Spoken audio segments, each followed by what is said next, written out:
And I do want to start with the expectations for growth.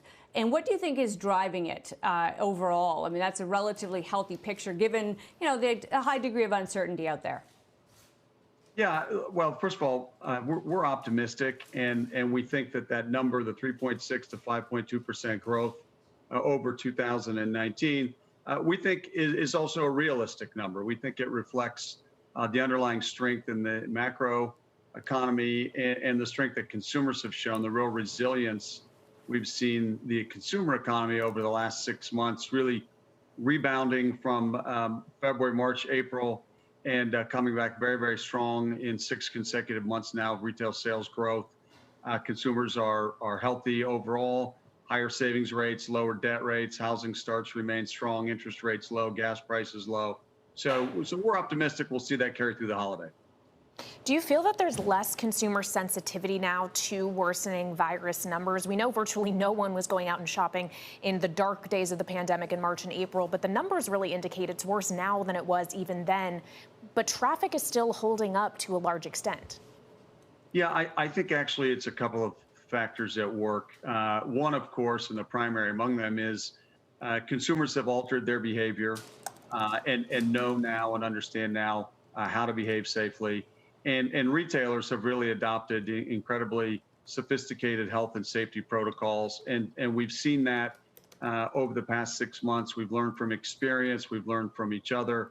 So I think those certainly giving consumers a greater sense of confidence. And then I guess the last issue really is that we know historically consumers have the ability to sort of hold two things in their minds at once. They can be generally aware of uncertainty in the market, in the environment, and yet they can continue to behave responsibly, and they go out and engage in commerce. So I think it's a combination of all those factors.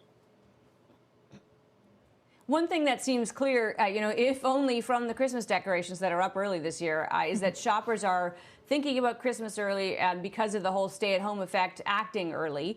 Do you think we'll see a really front-loaded Christmas, that you'll get a better sense of the story much earlier than you would in a typical year? Well, we're certainly seeing the holidays present themselves on a lot of front doors earlier than ever, and retailers have similarly changed their approach to engaging with consumers. We saw holiday pulled forward in a big way in the month of October. A number of major retailers started their holiday seasons in October and had big shopping days in October. And we launched a campaign at NRF called Shop Early, Shop Safe, which also encouraged consumers to alter their behavior. The statistics that we've seen and the survey work we've done with consumers indicate that nearly half of all shoppers in the U.S. indicate that they have started earlier, that they started in October. So I think you'll see a substantial pulling forward. I don't think that's going to impact the overall sales for the year in a significant way, but it will hopefully keep us all safer, and I think put a little bit less pressure on logistics and supply chains. But on those logistic and supply chain issues, Matt, even if people are shopping early, they are expected majority of people to shop online. Are retailers adequately equipped, not just in terms of digital capacity, but also in distribution? And what kind of margin pressure could that create? Well, I think this is another area where retailers and their partners in the logistics space have learned a lot from experience. It was a few holiday seasons ago that generally speaking, there were some folks that were not fully prepared for the kind of rush and the crush they got at the holiday season. I think that certainly caused a lot of people to rethink the relationships and the structure of those relationships from a logistics perspective. And I think this year in particular, we saw the early 2020 experiences in March, April, May, when really everything was happening online in many categories. I think the combination of previous holiday seasons and then the experience earlier this year, I think retailers and their shipping partners are prepared. They're in a much better place.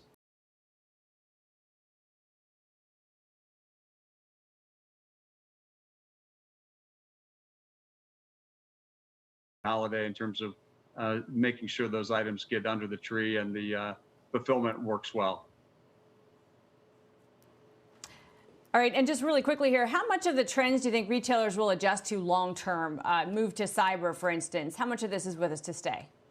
Well, that's the big question, I guess, isn't it? We're all trying to understand where consumers will land, how much is a permanent ratcheting up effect, and how much of this recedes and reverts back to normal. The non-store sales number got as high as almost 20%, 19%, 19.5%. It's now settled back around 17%. Wow. That's almost 2% higher than it was last year. So it may be a permanent fundamental shift in some ways.